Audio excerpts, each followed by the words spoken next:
안녕하세요. 화평의 소리 9번째 시간입니다. 예수 그리스도의 신비라는 제목으로 오늘 또 이종진 교수님께서 나눠 주시겠습니다. 얼굴이 좋아지신 것 같아요. 아니 교수님. 그냥 조금 몸이 이상해가지고 쉬었어요. 예. 그래서 혹시 또 오미크론 아닌가 걱정도 했는데 뭐 열도 안 나고 그냥 목에 가래만 좀 껴서 그냥 푹 쉬고 나왔어요. 조심하셔야 돼요. 주변이 다 뭐 예. 오미크론이 꽤 많더라고요. 예. 그리고 뭐 걸리는 사람들이 하도 많아서 이제 뭐 하여튼 뭐 한번 겪고 넘어가야 될 거 아닌가 하는 생각도 예. 드는데 안 걸리시는 게 하여튼 예, 상식이시죠. 뭐 2차까지는 맞았으니까 예. 뭐 일단은 뭐 죽지는 않을 것 같아요. 예. 그리고 이거 그 유명한 말이 있잖아요. 사명이 있는 한 그렇죠. 안 죽는다. 난 지금 이걸 그렇습니다. 해야 될 예. 일이 있기 때문에 네. 예. 그리고 내가 뭐 이걸 하려고 어떻게 보면은 평생을 소모했다. 네. 어떻게 보면 좀 내가 보기엔 너무 간단한 건데 그걸 위해서 평생을 소모하고 내가 고통받고 우리 가족까지 힘들게 했다는 거에 대해서 정말 한 며칠간 자괴감이 들었어요. 네. 근데 이제 그 간단하게 잘못된 거를 설명하려면 한참 걸려요. 그렇지. 나도 그거를 벗어나는데 예. 굉장히 많은 시간을 소모를 했습니다. 그래서 이제 예수 그리스도의 이제 계시에 관한 것인데 예수 그리스도의 계시라는 것인데 그게 이제 신비이기 때문에 좀 그렇게 말을 해야죠. 우리가 하나님에 대해서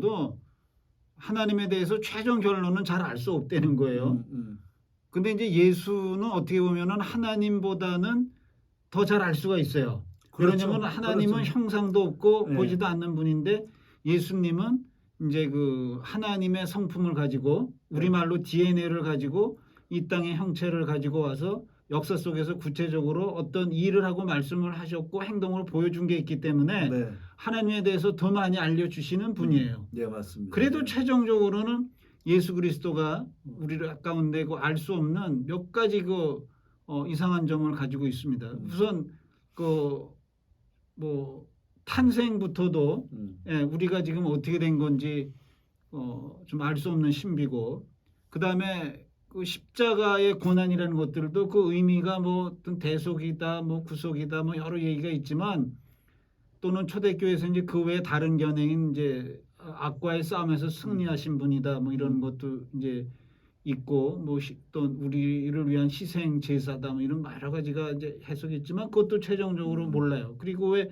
하나님의 존재가 이 땅에 와가지고 그렇게 비참하게 죽는 것도 좀 이해가 안 되고, 그다음에 부활이라는 것들도 참 우리가 알 수가 없는 그렇죠. 많은 신비가 이제 깔린 문제라고 볼 수가 있습니다. 그렇지만 이제 우리가 할 수 있는 만큼 최종적으로 설명을 해야 됩니다.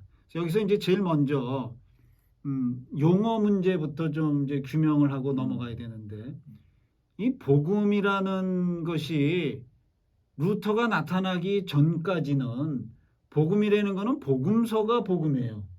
그리고 복음서에서 나타났을 때 하나님의 나라 복음이에요. 예, 복음이라는 말을 그런 의미로 썼어요. 예, 근데 이제 루터가 나타나면서 그 복음서적인 복음의 용어라기보다는 바울적 복음의 개념을 그 안에 심었어요. 그러니까 둘은 같은 단어를 썼지만 같은 게 아니에요. 예. 그러니까 그 언어라는 것은 그 안에 의미를 담을 수 있는 그릇이지. 그렇죠. 예, 그릇 자체만으로는 똑같아도 그 안에 뭘 담았냐. 그러니까 우리가 이제 국그릇이다 그렇게 말할 때 이제 복음이 국그릇이다 그렇게 말하면은 국이라는 거는 그 안에 콩나물국도 담을 수 있고 미역도 담을 수가 있어요. 그렇지만 이제 겉으로는 똑같은 국그릇이죠. 그래서 똑같은 단어인 복음이라는 단어를 쓰지만 그 내용은 같지 않을 수 있다 이거예요. 나는 하나님의 나라라는 그 용어도 그게 다 영적인 의미를 다 내포하는 그런 의미가 아니다라는 설명을 했습니다. 그거를 뭐 하나님의 가족이라고 말하는 게 어떻게 보면 더 좋은데, 또 그것도 뭐 이렇게 우리에게 팍 들어오는 말도 아니고 하나님의 공동체, 하나님의 사회, 뭐 다 적당한 용어가 없어요. 예, 그렇지만 이제 성경적인 이제 단어로는 이제 하나님의 나라, 왕국 그 단어인데, 바울이 복음이라는 말을 썼을 때는 그 의미가 아니에요. 그 하나님의 나라라는 말을 이제 바울도 썼지만 그런 의미가 아니고, 루터가 이제 그 의미를 끄집어내서 자기의 내용을 복음이라고 말을 했고 그 복음이 성경의 핵심이다 그렇게 얘기를 했어요. 그랬을 때 그 바울이 그 용어를 썼고 루터가 다시 끄집어낸 거는 그 믿음으로 의롭다함을 받는다. 그게 복음이에요. 예, 예. 근데 분명히 알아야 될 것은 1500년간에는 그렇지 않았었어요. 그 루터가 등장하기 네. 전까지. 네, 그러니까 루터가 등장하기 전까지는 그런 식으로 이제 쓰지를 않았다라는 것이고, 그 다음에 믿음으로 의롭게 된다라는 그 주장을 초대교회는 그렇게 부각되지 않았어요. 그리고 이제 그거를 그나마 가장 이제 그러니까 부각시킨 거는 이제 아우구스티누스가 이제 좀 부각을 시켰는데, 이제 그의 그 견해 가운데 이제 역사적이나 교회적으로 중요한 거는 이제 은혜에 의한 구원이라는 것이 이제 중요한 그 이론으로 이제 그때부터 대두가 됐고 이제 믿음에 의한 칭이라는 말도 좀 나와요. 그렇지만 그 이전까지는 그것은 교회 역사에서 그렇게 대두가 된 게 아니에요. 그러니까 초대 교회가 말했을 때 그 그리스도인이라 그랬을 때 또는 구원받는다 그랬을 때 굉장히 중요한 요소라는 거가 두 가지가 있는데 하나는 이제 그 사랑이라는 것이고, 그러니까 그리스도인의 표지가 뭐냐 그랬을 때 이제 첫 번째가 그리스도인이 딴 사람하고 구별되는 요소라는 거는 사랑이다. 그래서 자기네끼리도 서로 어려운 사람들을 보살피고 살펴주는, 그리고 누가 아프면은 살펴주고 가난하면 먹을 거를 주고 살펴줄 뿐더러 그리스도인이 아닌 사람들을 향해서라도 어려운 사람이나 그다음에 이제 그 여행 다니다 죽은 사람들 장례 지내는 것들도 그리스도인들이고, 그다음에 그 순결이라든지 그다음에 정직 이런 것들을 중요시 여겼기 때문에 이제 로마의 귀족들이 자기가 그리스도인이 아니라 할지라도 이제 결혼을 그리스도인 처녀하고 결혼하기를 바란다든지, 그다음에 그 변호사나 이런 걸 하는 사람들도 다 다른 놈들은 믿을 수가 없고 이제 그리스도인들을 믿을 수 있다. 뭐 그런 말들이 교회에서 나오고 있어요. 근데 이제 그런 거를 넘어서서 초대교회가 굉장히 중요시 여긴 거는 박해를 이겨내는 믿음이에요. 그러니까 단지 믿었다 이걸로는 되지 않아요. 믿은 사람 많아요. 근데 박해가 됐을 때에 사람들이 갈리거든요. 그렇죠. 예. 그 끝내 자기 신앙을 고백하고 박해를 견디거나 또 그래서 풀려난 사람도 있고 죽은 사람도 있어요. 그러니까 그 믿음이라는 건 단순히 내가 믿음을 가졌다, 믿는다, 그걸로 뭐 구원받았다 그렇게 생각하는 사람은 하나도 없어요. 어려움이 왔을 때 자기의 믿음을 그렇죠. 증명해 보이지 않으면은 그 믿음은 헛것이다. 그거는 이제 그 가짜라고 보는, 그거는 이제 야고보서에 나타난 그것이죠.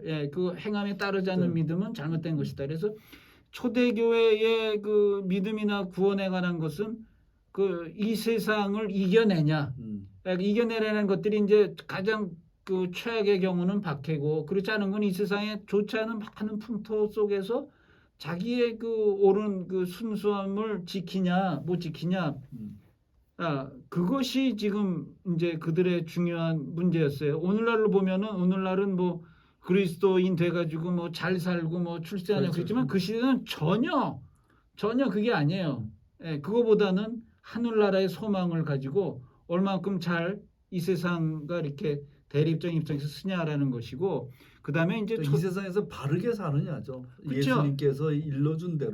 그러니까 바울 서신이 중요하게 되지 않고 복음서가 중요시 됐었어요. 그리고 복음서의 그 가르침과 내용을 따르려는 재산을 포기하고 자기 생명도 포기하면서 그리스도의 가르침을 따른다. 그리고 이 세상의 진정한 왕은 황제나 이 세상 통치자가 아니고 예수님이 진정한 이 세상의 이제 통치자고 왕이고 주다. 그거를 이제 얼마만큼 고백하고 견디냐, 이런 것들이 이제 중요한 것이 됐습니다. 그래서 믿음으로 의롭게 된다, 이거는 그렇게 중요시 안 됐어요. 그걸 복음이라고 보지도 않고 그걸 구원이라고 보지도 않았어요. 그러니까 그 어떻게 보면 이제 오늘날은 그 종교 개혁을 굉장히 훌륭하게 보고 이제 그 중요하다고 봤지만 그 1500년간 그렇게 주장한 사람이 그렇죠. 없어요. 네.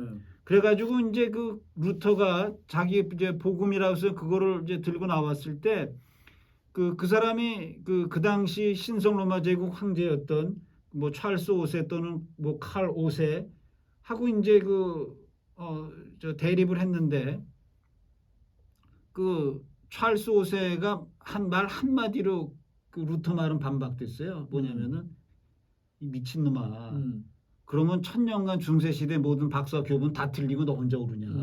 그렇게 주장한 사람이 누가 있어. 그건 1000년이 아니고 1500년이에요. 예. 그러니까 이거는 심상이 들으면 심상한 문제지만 이쪽에서 이단을 생각한 이유가 그거예요. 루터를. 그전에는 한 번도 그런 놈이 없었어. 너 혼자 좀 그러고 있는 거야. 예. 이제 그런 내용인데 이제 우리가 이제 왜 바울이 그런 얘기를 꺼내는지 루터가 왜 그런지 건 잘 생각할 필요는 있어요. 이제 설명하겠습니다. 근데 이제 전혀 이제 그렇지 않다는 것인데, 그러니까 복음이라는 것이 그 루터 이전하고 이후하고 상당히 이해가 틀린데, 루터 그러니까 그 유럽 사회에서는 이제 복음이나 그 개신교단보다 독일서는 이제 복음주의 교단이라는 의미로 쓰고 이제 또 독일이 아닌 지역에서는 개혁주의라는 말을 이제 쓰죠. 그래서 이제 근데 이제 믿음으로 은혜로 의롭게 되고 구원을 받는다. 이제 그것이 복음이라는 것들로 이제 주장이 되면서 그 후에 그쪽 라인을 따르는 쪽을 이제 복음주의라고 말을 했죠. 근데 지금 잘 좀 이제 이걸 생각할 필요가 있는데, 그럼 오늘날 그 역사로 봤을 때에 복음주의가 이 세상을 구원하지도 못했고 복음주의가 그다지 훌륭하지는 못해요. 오늘날 우리가 봐도 그래요. 그래서 그거는 꼭 그 책임이 그 루터나 칼빈에게 있다 이렇게 보기는 어려워요. 그건 후대 사람의 문제예요. 그렇죠. 예. 후대 사람의 문제예요. 그거를 그러니까 그 루터도 그렇고 칼빈도 그렇고 이제 칼빈은 한 30년 후대 사람이기는 한데 칼빈도 이제 그 루터로부터 많은 걸 배웠다 그렇게 얘기는 했지만 칼빈하고 루터하고 차이가 있어요. 그 차이가 이제 뭐냐면은 이제 루터는 이렇게 본 거예요. 자기가 그 하나님의 모든 명령과 또는 교회 그 가르침을 순전히 따르지 못한 거에 대한 굉장히 죄책감을 가지고 있다가 나의 행함, 그러니까 교회 실천이나 행함이 아니고 믿음 하나만으로 의롭게 여김을 받는다. 그래서 그것이 자기를 모든 그 얽매인 것부터 자기를 해방케 해줬다. 이것이 루터가 말하는 복음인데 그 다음에 중요한 게 있어요. 사람 거기까지만 아는데 루터는 그 믿음으로 은혜로 그 의롭게 여김을 받은 사람은 그거에 대한 감격과 감사로 그 성화가 된다 이렇게 봤어요. 그렇죠. 그러니까 그냥 자동적으로 이어지는 과정으로 봤어요. 그리고 어떻게 보면 루터는 그렇게 하려고 노력을 했다 이렇게 볼 수 있어요. 근데 이제 루터 전기를 읽어보면은 루터가 말년에 굉장히 우울해하고 실망하면서 죽었다고 돼 있어요. 두 가지 이유라고 나오는데 첫 번째는 자기를 따르던 그 복음주의 라인이 하나가 되지 못하고 그렇죠. 갈라지고 예. 그 다음에 이제 농민 전쟁에 통해서 많은 사람이 예. 죽었다는 거. 그렇죠. 예. 그 다음에 두 번째는 사람들이 실제로 복음을 믿는다면서 변화가 안 됐다라는 거에 굉장히 실망을 했어요. 그리고 칼빈은 그거를 봤기 때문에 30년 후 사람이라서 그래서 칼빈은 그 칭의를 믿었지만 성화를 이제 또 이렇게 그 구별하면서 그 성화를 굉장히 중요시 여겼어요. 그래서 그 모든 이제 그 그리스도인이 된 사람은 우리가 거룩하게 되고 삶 자체가 거룩하게 된다라는 것들을 훈련을 해야 되고 감독을 받고 어떤 교회가 이거를 첫째 감독해야 된다. 그런 의도에서 굉장히 그걸 체크를 했어요. 그리고 제네바에서 그걸 하려고 많은 사람들을 처벌도 하고 쫓아내기도 해서 그것 때문에 이제 많이 비난을 받죠. 뭐 세레베티스는 뭐 성화 때문에 죽인 건 아니고 이제 교리적 차이로 해서 이제 그 처벌하는 걸 그냥 찬성을 했죠. 그냥 칼빈이. 예. 뭐 그걸 또 너무 그 칼빈을 너무 그 공격하는 거는 좀 이제 그건 시의회가 주도를 한 거고 그다음에 칼빈한테 자문을 구했고 이제 또 다른 도시를 구했는데 세르베트는 이단이기 때문에 죽는 게 마땅하다 그래서 이제 시의회가 죽였고 칼빈도 찬성을 한 뭐 그런 정도지 뭐 칼빈이 뭐 주도적으로 나서서 이제 죽인 건 아니니까. 뭐 후대의 그 스위스 사람들이 이제 그 이렇게 참회비는 올렸대 그걸로 해서 이제 교류로 인해서 죽인 거는 이제 좀 우리 조상이 잘못했다 뭐 그 비가 있다 그래요. 그 이제 좀 이제 위로비 같은 걸 세워줬다 그러긴 하는데 근데 그게 얼마 못 가요. 그 개혁교회 그런 전통이. 그리고 이제 그거를 가장 많이 성화해야 된다라는 걸 이어받은 쪽 라인이 청교도 라인이에요. 칼빈 신학을 받아들이고 그래가지고 또 청교도들이 굉장히 그거를 열심히 하려고 그랬는데 얼마 못 가요. 그것도. 그러니까 미국으로 건너간 청교도, 영국 내에서도 그렇고 미국으로 믿어온 청교도들도 1세대만 좀 그랬지 2세대 가니까 또 너무 힘들어가지고 흐지부지돼요. 그래서 이제 그 마지막 청교도라고 그러는 조나단 에드워즈가 이제 다시 그걸 실현해 보려고 그러다가 그 교회로부터 쫓겨나요, 이 사람이. 예. 그래서 그 사람이 너무 충격도 받고 이제 해가지고 그냥 조용한 데 가가지고 이제 그냥 개척지 조용한 데 가가지고 조용히 지내면서 이제 글이나 쓰고 있다가 이제 나중에 이제 프린스턴 학장으로 이제 부름받아서 왔다가 이제 그 천연두 접종한 게 잘못돼가 이제 죽었지만 이제 그것은 마지막이라 그래요, 청교도. 그 사람까지만 해도 철저히 그러면서 저 성화를 향한 노력은 없어졌어요. 왜 그러냐? 이게 너무 편하고 좋거든요. 그렇죠. 예. 너무 그냥 뭐 믿음으로 의롭게 된다. 그것이 그러니까 그거를 처음에 주장한 바울도 그 자신이나 그가 가르친 서신 보면은 뭐 보통 이제 바울 신앙 말할 때 전편은 뭐 그런 교리, 후편은 실천 그러는데 어떻게 살아야 된다, 해야 된다는 거를 꼭 집어넣었어요.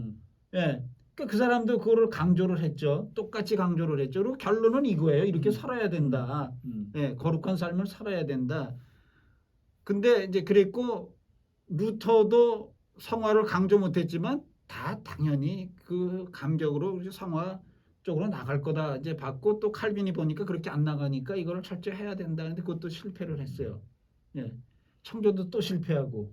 그래서 그거는 사람 마음이 뭐 쉬운 거 받아들이지 뭐 어려운 거 받아들이나. 그래서 어떻게 보면은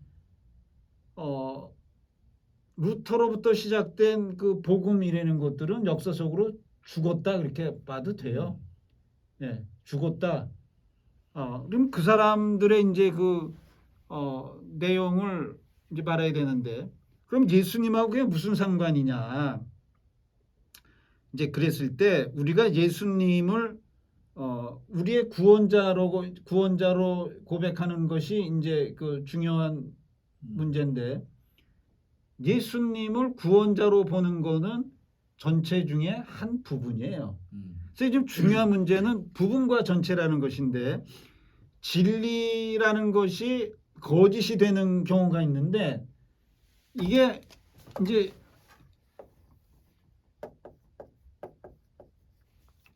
보세요. 이게 전체가 진리라고 말했을 때, 이 부분도 진리예요. 그러면 여기서 이 진리가 거짓이 되는 결정적인 이유가 있는데 그게 뭐냐? 부분을 전체로 보는 거예요. 이거는 거짓이 아닌데 진리인데 거짓이 되는 거예요. 네. 이거는 이제 사람들이 지금 이제 그 바울이 말한 믿음으로 의롭게 된다라는 그 자체도 용어의 문제가 있지만, 그건 이제 차츰 또 설명하겠습니다. 그렇지만 그거의 가장 큰 문제는 뭐냐? 그거는 처음 출발이고 한 부분이에요. 이거를 복음이다 전체로 여긴다는 거예요. 예, 이게 지금 어마어마한 사람들은 아니 그거 바울도 말했고 그렇지. 성경에 있는 건데 그게 왜 문제야? 이제 그렇게 우리는 반문할 수가 있어요. 근데 부분을 전체로 만들어 놓으면은 그것이 거짓이 된다라는 거 어마무시한 이 사실이에요. 그럼 오늘날 그 개신교나 이 교회가 잘못된 요인이 뭐냐? 간단히 말하면 부분과 전체의 문제예요. 예. 예. 예. 그러면 예수님이 우리를 공경에서 벗어나게 하는 건 맞아요. 공경에서 벗어나게 하는 분을 맞는데 예수님은 우리의 그런 그러니까 뭐 병도 맞는데 죄 용서해 주는 맞는데 예수님의 신비의 가장 중요한 거는 예수님은 구원자는 한 부분이고 중요한 거는 완성자라는 거예요. 그럼 뭘 완성을 시키냐? 히브리서 12장 2절에 우리의 믿음의 뭐 창시자 또는 뭐 개척자 처음 가신 분 그런 의미로 말하겠지만 우리의 믿음의 창시자이며 완전자, 완전케 하시는 이인 예수 이렇게 말하고 있어요. 예. 그러면 중요한 게 어디 있냐? 뒤에 있어요. 그러면 예수님이 이 땅에 사신 것이나 십자가의 고난이나 부활은 뭘 위한 것이냐? 우리의 죄를 용서하고 뭐 죄로부터 벗어나게 하는 건 부분이고 최종 중요한 거는 우리를 완전케 하는 거라는 거예요. 이게 지금 굉장히 그 중요한 부분이에요. 그러니까 지금 그 오늘날 한국 교회를 망친 것이 구원파적이고 구원파적인 그 사고인데 구원을 어느 한 이렇게 시점에 일어난 일이고 이것이 일어나면은 다 된 걸로. 그렇죠. 이게 결정적인 지금 한국 교회를 망친 이거는 뭐 그냥 성경 해석의 원리이기도 하고 그냥 일반 진리예요. 부분을 전체로 보면 안 된다라는 거. 그러면 뭐냐? 우리의 구원이라는 것들은 어느 한 시점에 일어나는 게 아니고 이렇게 단계적으로 계속 그렇죠. 단계적으로 이렇게 올라가야 되는 거예요. 예. 지금 구원이라는 것들은 이렇게 시작이 믿음으로 시작을 했다 치더라도 계속적으로 이게 이제 이렇게는 안 올라가요. 우리 인간이라는 게 뭐 유아기가 있고 청년기가 있고 뭐 장년도 이렇게 되듯이 뭐 이렇게 거쳐서 가요. 이게 구원이라는 거는 과정이라는 것이지 어느 일시에 되는 게 아니라는 건 시점이 일어난 끝난 일이 아니라는 거예요. 그러면은 그 끝까지 가지 못하면 어떻게 되냐? 탈락이에요. 탈락이죠. 예, 그거는 이제 구약의 그 출애굽기에도 분명히 나타난 이제 사건인데 그렇죠. 뭐냐면은 출애굽한 거는 구원이에요. 그로부터 벗어난 거예요. 그러면은 출애굽한 모든 사람들이 가나안 땅에 들어갔냐? 못 들어갔어요. 왜 그랬냐? 1세는 다 죽죠. 예. 그럼 출발은 바로 한 거예요. 출발 잘못된 거 아니에요. 맞아요. 출발은 잘 했는데 뭘 못 견뎠냐? 마지막 단계를 못 넘어간 거예요. 그렇죠. 끝장이에요. 그걸. 예? 또 우리의 저 삶이라는 것이 처음 믿었다. 구원의 감격을 가졌다. 이 구원의 감격을 갖고 살겠다. 그렇게 시작을 하는 거예요. 그렇지만 마지막 끝까지 그러니까 예수님의 마지막 시련이 십자가의 시련인데 십자가의 시련 부활까지 해서 완성되는 그 완성의 길을 쫓아가지 못하면은 이거는 아니다 이거예요. 그건 예수님이 하신 일 중에 제일 중요한 것은 가르침인데 예수님의 가르침의 핵심은 비유예요. 예수님이 노골적으로 가르치신 뭐 원수를 사랑하라 이런 것도 있지만 예수님의 가르침의 핵심은 비유인데 왜 그러냐면은 영적인 것은 직설적인 언어로 다 표현이 안 돼요. 그래서 이제 비유로 표현하는 것인데 내가 지난번에 말했지만 영적인 거와 물질세상 것들이 유사성을 가지고 있어요. 완전히 같은 원리예요. 내면적으로는 다른. 그러니까 그 이 세상 일을 가지고 영적인 거를 말한 게 비유인데 그 비유가 이쪽하고 완전히 일치하지 않아요. 그렇지만 그 일치하는 점이 있고 유사성이 있어요. 그러면 그 비유라는 것들을 제멋대로 해석을 하는데 거꾸로 영적인 거를 봐야 비유를 봤을 때 그것이 말하는 것이 뭔지 아는 것이지 비유를 성경을 문자적으로 본다고 영적인 걸 알 수는 없어요. 예. 그리고 예수님의 비유 가운데 너무나 명백한 것이 씨 뿌리는 자의 비유예요. 씨가 여러 군데 그 떨어지는데 다 저 죽고 뭐 막 그래서 마지막에 열매 맺는 데까지 나가지 않으면 다 소용이 없어요. 이게 지금 그리고 바울도 그런 말을 하고 있어요. 목표를 향해서 내가 이제 그렇죠. 간다. 그리고 마라톤. 자기 자신이 구원 받을지 못 받을지에 대해서 두려운 마음을 가지고 있다. 이거 바울도 알아요. 바울도 그렇게 말을 했고, 그러니까 바울이 믿음에 의한 그 뭐 칭의를 말했다 그래가지고 그 사람이 그걸로 끝난다고 본 적이 없어요. 근데 오늘날 그 개신교의 구원론이 그렇게 신학적으로는 그것도 다 사실은 이렇게 성립이 돼 있어요. 뭐 이제 안 쓰는 말 구원의 서정 이런 말이 있는데 그 안 쓰는 말이니까 우리말로 구원의 그 과정 여정 이렇게 뭐 의인 성화 영화 이렇게 나가야 된다고 다 이론적으로는 돼 있어요. 근데 그 오늘날 뭐 개신교 그 얘기 들어보면은 무슨 뭐 칭의 구원론이니 성화 구원론이니 뭐 그따위 소리 하고 있어요. 칭의 구원론은 막말로 개소리예요. 사람이 한번 뭐 이렇게 되면은 이제 그걸로 된 거지 뭐 그거는 정말 사탄의 소리나 다름없는 소리예요. 그걸로 안 되는 거예요. 예수님 비유도 그러고 바울 자신의 말들 근데 다 지금 요새 보면 거기에 머물리는 거예요. 다 거기에 머물러 가지고 정말 너무 마음 아프고 안타까운 일이고 정말 하나님이 분명히 말해야 되는데 느끼는 것은 그렇지 않다라는 거를 거의 말하라고 느끼고 있어요. 예, 진짜 아주. 그 절대 너희들이 내가 교회 어느 큰 교회 가가지고 그 교회가 이제 건전해요. 그 부정 이런 게 거의 없어요. 뭐 한 5천 명 모이고. 근데 거기 가서 쭉 있다가 정말 마음속 깊이 느낀 거는 이 중에 얼마나 구원을 받을까. 그게 마음속에 깊이 이제 그 맺혀가지고 이거를 좀 더 말을 해야겠다. 그렇게 생각을 했는데 받아들이질 않고 못 가르쳤어요. 어떤 의미로 쫓겨났어요 교회로부터. 근데 여러분 이제 거기서 그 저하고 이제 논쟁했던 평신도 이야기하고 이게 이제 그 중요한 것인데 요한복음 1장 12절에 영접 그 예수 그리스도를 믿는 사람 그 영접하는 사람은 하나님의 자녀가 되었다 이렇게 된 게 아니라 하나님의 자녀가 되는 비컴이에요. 비컴. 하나님의 자녀가 되는 권세, 능력 이것도 이제 그게 뭐냐?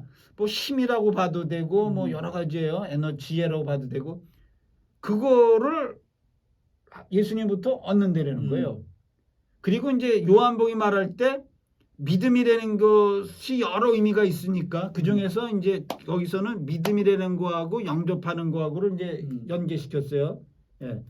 그러니까 예수님을 마음속에 받아들인 사람은 받아들임으로써 자녀가 돼서 끝났다가 아니라 이제 자녀가 될 수 있는 힘을 얻은 거예요. 그래서 자녀가 돼야 되는 거예요. 자녀가 못 되면 어떡하냐. 우리가 어린이가 태어나서 제대로 성장 못하는 애 많아요. 어려서 병으로 죽는 경우도 있고 자라다가 엇나가가지고 뭐 돌아오는 사람도 있지만 끝끝내 엇나가는 그렇죠. 사람도 있어요. 예. 그럼 이건 끝장나는 거예요. 예.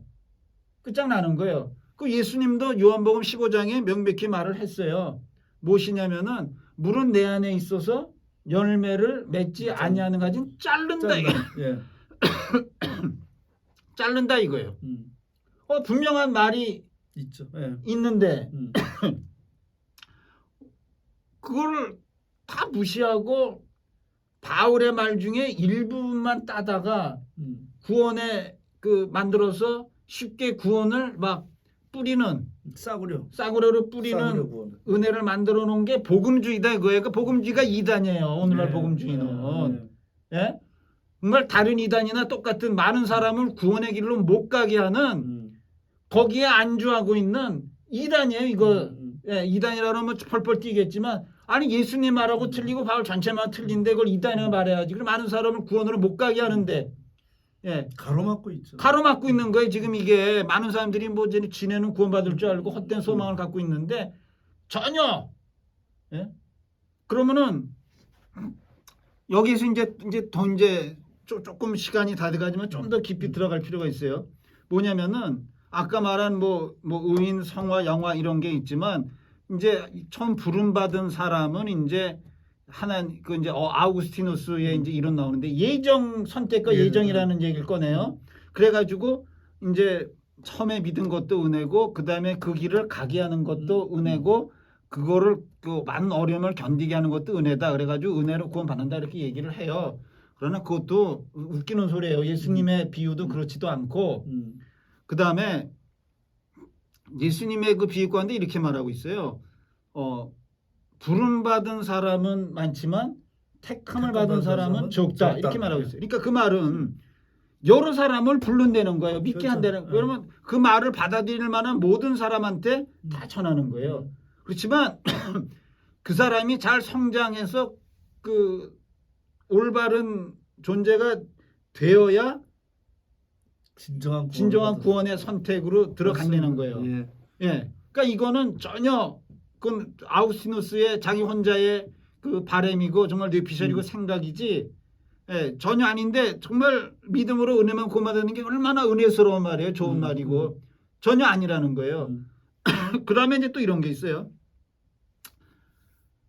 왜 성화 구원론을 왜 그 주장 못하고 왜 퍼지지 못했냐? 모든 사람이 경험해 보니까 이렇게 완전 성화가 안 돼요. 이 땅에서. 예. 다 그 잘못이 나오고 결함이 나와요. 아무리 무슨 뭐 구원의 은혜를 뭐 감격을 했든 간에 잘못이 나와요. 그러니까 그걸 주장을 이제 못 하는 거예요. 근데 여기서 이제 그 잘 좀 살펴볼 필요가 있어요. 그 예수님의 말씀 가운데 열매를 봐서 나무를 안다. 이거예요. 그러니까 우리가 중요한 거는 좋은 나무가 되는 거예요. 근데 좋은 나무인지 아닌지를 열매를 봐서 안 되려는 거예요. 그러니까 이제 뭐 칭의 구원론이냐 성화 구원론이냐 그 둘 다 웃기는 소리고 용어는 없지만 이제 존재 구원론이라는 쪽을 이제 말해야 될 것 같아요. 어느 존재가 됐다라는 게 아니라 되어 가냐의 문제예요. 그러니까 좋은 예를 들어서 이게 사과나무다. 그렇다 해서 사과 열매를 맺는다 할지라도 사과나무도 초창기 열린 사과는 쓸모가 없어요. 어느 정도 아무리 사과나무라도 제대로 성장하고 성숙을 해야 쓸만한 사과 열매를 맺는 것이고 그 전까지는 신통치 않아요. 그 다음에 좋은 사과나무가 됐다 할지라도 그 안에 열매 중에 좋지 않은 열매도 나와요. 나올 수 있죠. 예. 예. 그렇지만 우리가 전반적으로 봤을 때 좋은 열매도 맺고 이게 더 많고 그 다음에 그 나무가 계속 성장을 한다. 사과나무로. 그러니까 예수님 이게 이제 좋은 나무가 되는 방식이라는 게 예수님과의 연합이에요. 예. 예수님부터 좋은 진액을 받고 연합을 받고 예수님으로부터 많은 은혜와 지혜를 얻어서 좋은 나무가 되어져 가는 거예요. 예. 그러니까 이 중요한 게 방향성이에요. 좋은 나무가 되어져 가냐 거기서 못하고 탈락이 되냐 하는 것인데 얼마 이상 성장을 하면은 되돌아가지 않아요. 네? 우리 안에 계속 선과 악의 갈등이 있을 수 있지만 얼마 이상 그 의인 쪽으로 성화 쪽으로 나간 사람은 되돌아서지 않습니다. 예, 완전하진 않아요. 그 사람 행위도 잘못도 나오고 그래요. 그러니까 완전 성화라는 게 또 교회에서 아닌데 그 이단 시대에서 이제 버려졌어요. 그래서 이 완전 성화가 안 돼요. 그리고 내 천국적 얘기할 때 천국 안에도 성장이 있다는 말을 해요. 계속 우리는 하나님처럼 되어져 가는 것이지 신이 될 수가 없어요. 그 중요한 게 방향성이에요. 그렇죠. 방향성이죠. 그러니까 예수님이 아까 신비 그랬는데 신비가 뭐냐? 예수님은 이 땅에서 육체를 가진 인간으로 태어나서 하나님의 성품에 도달한 거예요. 예. 그건 신비. 어떻게 인간이 하나님이 되냐? 이거 좀 상상이 어려운 것 같은데 그거를 최초로 보여준 존재가 예수님이에요. 그리고 이것이 이제 맞다라는 거는 그 교회 역사 보면은 이제 서방교회, 동방교회가 있는데 믿음이나 이제 법적인 개념으로 구원을 그 이해한 거는 이제 서방교회고 이제 로마 이제 그쪽 법이 동방교회의 구원론이라는 거는 신화예요. 그러니까 신의 이야기가 아니라 신처럼 되어져 간다. 예, 그것이 우리의 구원이라는 것들이 저 초대교회부터 이제 형성된 구원론이거든요. 오늘날 우리에게 친숙하지 않죠. 그러니까 우리의 존재가 신화되어져 가는 하나님처럼 God-like 하나님처럼 끝끝내 하나님은 안 돼요. 그렇죠. 그냥 닮아가고 그 예, 방향을 그렇죠. 향해서 가는 거죠. 예, 그러니까 그 저 무한 저 수화로 무한 접근이 있죠. 예. 그것이 우리의 구원이라는 거예요. 그리고 이 땅의 삶이 뭐냐? 그거를 이 땅에서 훈련 받는다는 거예요. 그렇죠. 이 땅에서. 그 방향을 향해서. 예, 예. 문제는 지금 현재 그 방향이 잘못된 게 너무 많다 이거죠. 처음엔 방향을 바로 잡았어도 음. 중간에 새는 건 다 그렇죠. 탈락이라 이거예요. 그렇죠. 예수님 네. 말한 대로 예. 좁은 문이라는 거죠. 맞습니다. 구원으로 가는데 예. 실제 끝까지 가는 자는 적다. 그리고 제가 이제 그거를 가장 전 설명한 것이 철로 역장이라는 네. 거죠. 중간에 바르게 떠났어도 탈락이 있을 수. 예. 예. 한번 철로 역장도 또 한번 제가 이제 그걸 해설을 간단하게 좀 예. 해본다 그랬습니다. 그러니까 예수님의 신비라는 건 뭐냐? 인간으로 우리와 같은 육체로 태어났지만 그는 어떤 그 안에 어떤 뭐 성령의 역사 간에 하나님의 성품의 신의 존재로 그것도 좀 설명해야 될 필요가 네. 있어요. 네. 예. 그렇게 되어져 갔다게 네. 그리스도의 신비예요. 예수 그리스도는 하나님의 성품에 도달했지만 예. 우리는 이제 우리는 그 예수 뒤를 그리스도의 쫓아가는 거죠. 삶을 쫓아가면서 그 방향으로 가는 거죠. 끊임없이. 우리가 처음 믿었다고 해서 다 되는 것이 아니라 예. 믿고 구원은 받았지만 그 후에 그 방향을 가지 못하고 중간에 이리 가든가 저리 가든가 딴 데로 가면 탈락이다. 그러니까 이 말이 상 위험한데 구원을 받았단 말이 위험한 거예요. 네. 예. 그렇게 이제 근데 믿으면 그렇게 이해를 하고 있는데 네. 아직 구원이 끝난 게 아니에요. 그렇죠. 그냥 아예 그러니까 구원이라고 쳐도 줘요. 벗어났다. 네. 완성으로 못 가면 의미가 다 의미가 소용없는 없는 거예요. 거죠. 예. 예. 오늘 귀한 또 화평의 소리 9번째 예수 그리스도의 신비에 대해서 나누었습니다. 오늘 또 이렇게 이종진 교수님 귀한 강의 감사드립니다. 예, 그러니까 다음에 좀 더 그 부분을 또 예수님에서 더 설명을 좀 하겠습니다. 예, 그렇게 예. 해주시죠. 예, 또 다음 시간에 뵙겠습니다. 예. 감사합니다. 예.